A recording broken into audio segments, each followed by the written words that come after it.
بسم اللہ الرحمن الرحیم الصلاۃ والسلام علیکہ یا سیدی یا رسول اللہ وعلی آلہ و صحبہ یا سیدی یا حبیب اللہ۔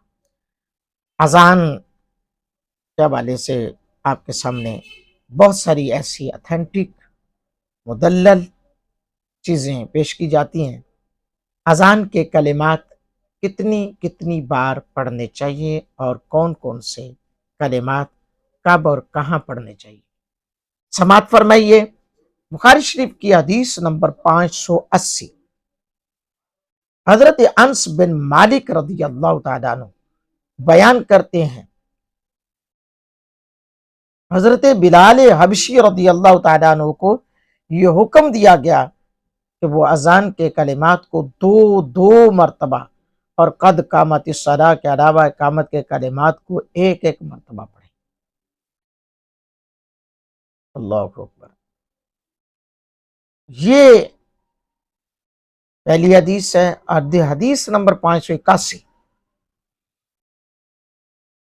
حضرت انس بن مالک کی بیان کرتے ہیں کہ جب مسلمانوں کی تعداد میں اضافہ ہو گیا تو انہوں نے یہ سوچا کہ نماز کے وقت کی پہچان کی کوئی علامت مقرر کی جائے۔ کچھ لوگوں نے آگ جلانے کا مشورہ دیا، کچھ نے ناقوس بجانے کا مشورہ دیا۔ آخر کار اذان دینے کا طریقہ طے ہوا اور حضرت بلال حبشی رضی اللہ تعالیٰ عنہ کو یہ حکم دیا کہ وہ اذان کے کلمات جفت تعداد میں اور اقامت کے کلمات تعداد میں پڑھیں۔ حضرات گرامی قدر، حضرت امام اعظم ابو حنیفہ، حضرت امام شافعی، حضرت امام احمد اور جمہور علماء رحمہم اللہ علیہم اجمعین کے نزدیک یہ کلمہ اذان میں پہلی بار 4 مرتبہ کہا جاتا ہے اللہ اکبر۔ جی، اللہ اکبر کا کلمہ اذان میں پہلی بار 4 مرتبہ کہا جاتا ہے، اور حضرت امام مالک کے نزدیک 2 مرتبہ کہا جاتا ہے۔ اذان اور اقامت کے کلمات جفت ہونے میں چاروں ائمہ کرام کا کیا مذہب ہے؟ میں آپ کو پہلے بتا چکا ہوں کہ میرا مقصد ہوتا ہے کہ ہر چیز کو آپ کے سامنے ڈسکشن کروں، ایک ون سائیڈڈ نہ بنوں۔ ہاں جی، ہر چیز کو ڈسکشن کرنا چاہیے، اور جہاں رائے کی کثرت پائی جانی چاہیے اس چیز کو اپنا لینا چاہیے۔ اذان کے کلمات شروع میں اللہ اکبر کے علاوہ تو جفت ہے،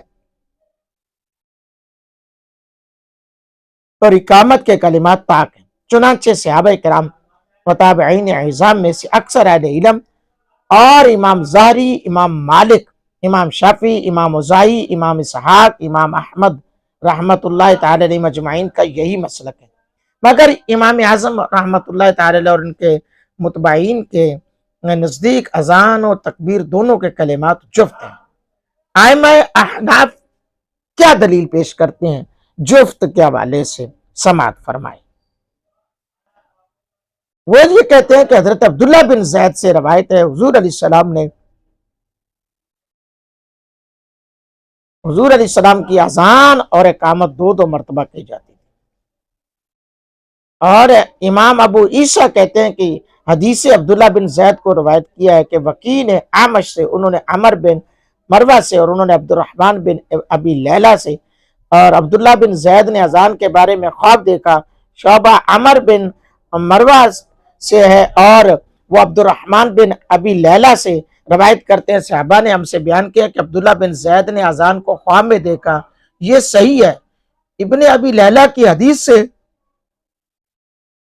اور عبد الرحمن بن ابی لیلہ کو عبداللہ بن زید سے سنا نہیں۔ بعض اہل علم کا قول ہے کہ اذان اور اقامت دونوں 2 مرتبہ ہیں، اور سفیان ثوری، ابن مبارک، اہل کوفہ کا بھی یہی قول ہے۔ جامع ترمذی کے اندر یہ بات موجود ہے، حدیث نمبر 187۔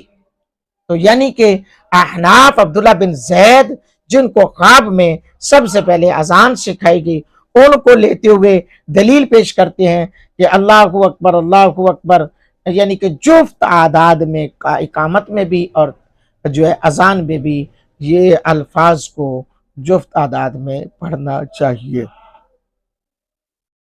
خالق کائنات، مالک ارض و سما کی